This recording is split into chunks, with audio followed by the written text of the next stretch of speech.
ವೃದ್ಧ ದಂಪತಿಗೆ ಕಿರುಕುಳ ಆರೋಪ, ಶೌಚಾಲಯ ಧ್ವಂಸ, ಹಲ್ಲೆ ಹಾಗೂ ಪ್ರಾಣ ಬೆದರಿಕೆ ಆರೋಪ. ಶ್ರೀನಿವಾಸಪುರ ತಾಲೂಕಿನ ಚಲ್ದಿಗಾನಹಳ್ಳಿ ಗ್ರಾಮ ಪಂಚಾಯಿತಿ ವ್ಯಾಪ್ತಿಯ ಮೀಸಗಾನಹಳ್ಳಿ ಗ್ರಾಮದಲ್ಲಿ ದಾರಿ ನಿರ್ಮಿಸಿಕೊಳ್ಳುವ ವಿಚಾರಕ್ಕೆ ಸಂಬಂಧಿಸಿದಂತೆ ವೃದ್ಧ ದಂಪತಿಗೆ ಕಿರುಕುಳ ನೀಡಲಾಗುತ್ತಿದೆ ಎಂಬ ಗಂಭೀರ ಆರೋಪ ಕೇಳಿಬಂದಿದೆ. ಗ್ರಾಮದ ನಿವಾಸಿಗಳಾದ ಗಿರಿಜಮ್ಮ ಹಾಗೂ ಚಿಕ್ಕ ಮುನಿರೆಡ್ಡಿ ದಂಪತಿಗಳು ತಮ್ಮ ಸ್ವತ್ತಿನಲ್ಲಿ ಶೌಚಾಲಯವನ್ನ ನಿರ್ಮಿಸಿಕೊಂಡಿದ್ದೇವೆ.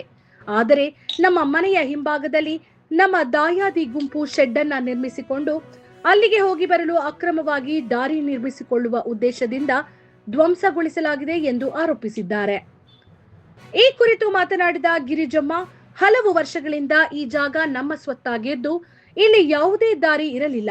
ಆದರೆ ಇತ್ತೀಚೆಗೆ ದಾರಿ ನಿರ್ಮಿಸಿಕೊಳ್ಳುವ ವಿಚಾರದಲ್ಲಿ ನನ್ನ ಅಣ್ಣನ ಮಕ್ಕಳಾದ ಡೈರಿ ರಮೇಶ್, ಶ್ರೀರಾಮ್, ನಾಗರಾಜ್ ಹಾಗೂ ಅವರ ಪತ್ನಿಯರಾದ ಶೋಭಾ, ಚಿಕ್ಕ ಶೋಭಾ ಮತ್ತು ಅಂಬಿಕಾರವರು ನಮಗೆ ನಿರಂತರವಾಗಿ ಕಿರುಕುಳ ನೀಡುತ್ತಿದ್ದಾರೆ ಎಂದು ಆರೋಪಿಸಿದ್ದಾರೆ.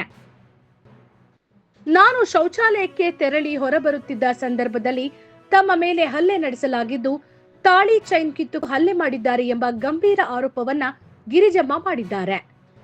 ಇನ್ನೊಂದೆಡೆ ತಮ್ಮ ಮನೆಯ ಸುತ್ತಲೂ ಈಗಾಗಲೇ ರಸ್ತೆ ಸಂಪರ್ಕವಿದ್ದರೂ ಸಹ ತಮ್ಮ ಕುಟುಂಬಕ್ಕೆ ಉದ್ದೇಶಪೂರ್ವಕವಾಗಿ ಕಿರುಕುಳ ನೀಡಲಾಗುತ್ತಿದೆ ಎಂದು ಗಿರಿಜಮ್ಮ ಹಾಗೂ ಚಿಕ್ಕ ಮುನಿರೆಡ್ಡಿ ದಂಪತಿಗಳು ಆರೋಪಿಸಿದ್ದಾರೆ. ಇದೇ ವೇಳೆ ಮತ್ತೊಬ್ಬ ಅಣ್ಣನ ಮಗ ಮಂಜುನಾಥ್ ಎಂಬುವವರು ತಮ್ಮ ಮನೆಯ ಕಾಂಪೌಂಡ್ಗೆ ಅಳವಡಿಸಿದ್ದ ಚಪ್ಪಡಿ ಕಲ್ಲುಗಳನ್ನ ತಳ್ಳಿ ಹಾಕಿದ್ದಾರೆ ಎಂದು ದಂಪತಿಗಳು ಆರೋಪಿಸಿದ್ದಾರೆ. ನಾವು ಇಬ್ಬರೇ ಈ ಮನೆಯಲ್ಲಿ ವಾಸವಾಗಿದ್ದೇವೆ. ನಿರಂತರ ಕಿರುಕುಳದಿಂದ ಆತಂಕದಲ್ಲಿದ್ದೇವೆ. ನಮಗೆ ಪ್ರಾಣ ಬೆದರಿಕೆಯ ಭಯವಿದ್ದು ಪೊಲೀಸರು ಸೂಕ್ತ ರಕ್ಷಣೆ ನೀಡಬೇಕು. ನಮ್ಮ ಆಸ್ತಿ ಹಾಗೂ ಜೀವಕ್ಕೆ ರಕ್ಷಣೆ ನೀಡಿ ನ್ಯಾಯ ದೊರಕಿಸಿಕೊಡಬೇಕು ಎಂದು ವೃದ್ಧ ದಂಪತಿಗಳು ಕಣ್ಣೀರಿನಿಂದ ಮನವಿ ಮಾಡಿದ್ದಾರೆ. ಈ ಸಂಬಂಧ ಶ್ರೀನಿವಾಸಪುರ ಪೊಲೀಸ್ ಠಾಣೆಯಲ್ಲಿ ದೂರು ಸಲ್ಲಿಸಲಾಗಿದ್ದು ಪೊಲೀಸರು ಸ್ಥಳಕ್ಕೆ ಭೇಟಿ ನೀಡಿ ಸ್ಥಳ ಮಹಜರು ನಡೆಸಿದ್ದಾರೆ ಎಂದು ತಿಳಿದುಬಂದಿದೆ. ವೃದ್ಧ ದಂಪತಿಗಳ ಆರೋಪಗಳ ಕುರಿತು ಪೊಲೀಸರು ಸಮಗ್ರ ತನಿಖೆ ನಡೆಸಿ ನಿಜಾಂಶವನ್ನ ಪರಿಶೀಲಿಸಿ ತಪ್ಪಿತಸ್ಥರ ವಿರುದ್ಧ ಸೂಕ್ತ ಕಾನೂನು ಕ್ರಮ ಕೈಗೊಳ್ಳಬೇಕು. ಜೊತೆಗೆ ವೃದ್ಧ ದಂಪತಿಗಳಿಗೆ ರಕ್ಷಣೆ ಒದಗಿಸಬೇಕು ಎಂದು ಒತ್ತಾಯ ಕೇಳಿಬಂದಿದೆ. ವೃದ್ಧ ದಂಪತಿಗಳ ಮೇಲಿನ ಹಲ್ಲೆ, ಶೌಚಾಲಯ ಧ್ವಂಸ ಹಾಗೂ ಆಸ್ತಿ ವಿವಾದದ ಆರೋಪಗಳ ಹಿಂದೆ ನಿಜಾಂಶವೇನು? ಪೊಲೀಸರು ನಡೆಸುವ ತನಿಖೆಯಿಂದಷ್ಟೇ ಸತ್ಯಾಂಶ ಹೊರಬರಬೇಕಿದೆ. ಟಾಯ್ಲೆಟ್ ಬಂದೆ ಇಲ್ಲಿಗೆ ಬರಂದು ಈಚೆಗೆ ಬರೋ ಅಷ್ಟೊತ್ತು ಮೂವರು ಹೆಂಗಸರು ಮೂವರು ಗಂಡಸರು ಬಂದು ತಳ್ಳಿಬಿಟ್ಟು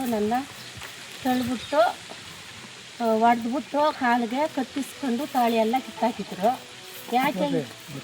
ಯಾಕೆ ಏನು ಅಂದರೆ ನಿನ್ನನ್ನು ಸಾಯಿಸ್ತೀನಿ ಹಂಗೆ ಹಿಂಗೆ ಅಂತ ಹೇಳ್ಬಿಟ್ಟು ಬೆದರಿಸಿದ್ರು. ತಳ್ಳಿಬಿಟ್ರು. ನಾನು ಮನೆಯೊಳಗೆ ಹೊರಟೋದೆ, ಬೈಕ್ಗೆ ಹೊರಟೋಗಿ ಬಾಗ್ಲು ಹಾಕ್ಕೊಂಡೆ.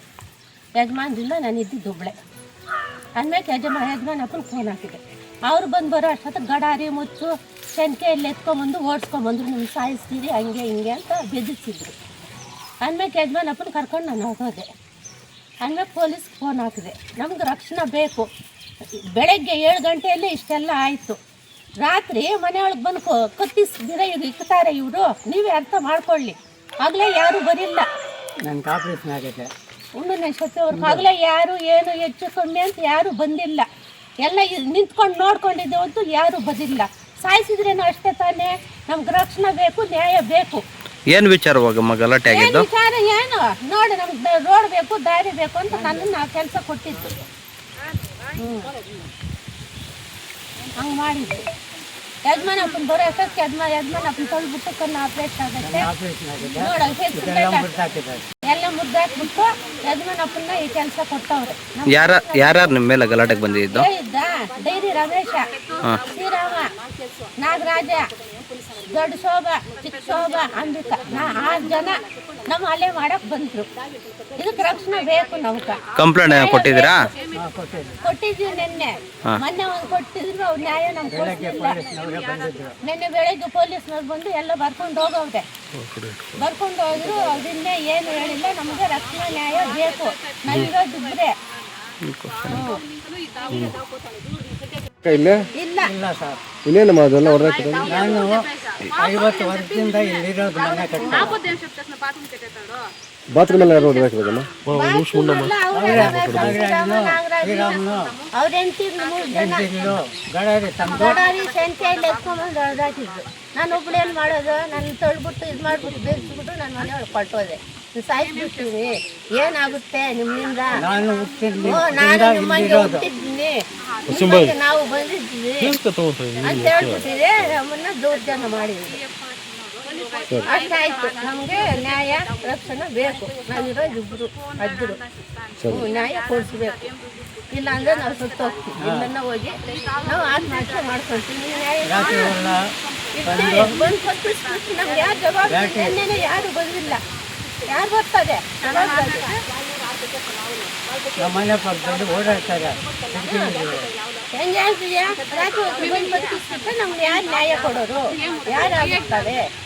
ನಮ್ಗೆ ನ್ಯಾಯ ಬೇಕು. ಸುಪ್ರಿ ಕಲ್ಲು ಫಸ್ಟು ತೊಳ್ಬಿಟ್ರು, ಮತ್ತೆ ಗುಳಿ ತೊಳಿ ಮತ್ತೆ ಉಳಿದ್ವಿ. ತಿರ್ಗಿ ಮತ್ತೆ ಕಸ ಹಾಕಿ ಮತ್ತೆ ತೊಳ್ಳಾಕವ್ರೆ. ಯಾರಮ್ಮ? ಭಾವನ ಮಗನ ಹುಡುಗನ, ಎರಡನೇ ಭಾವನ ಮಗನು ಮಂಜುನಾಥ.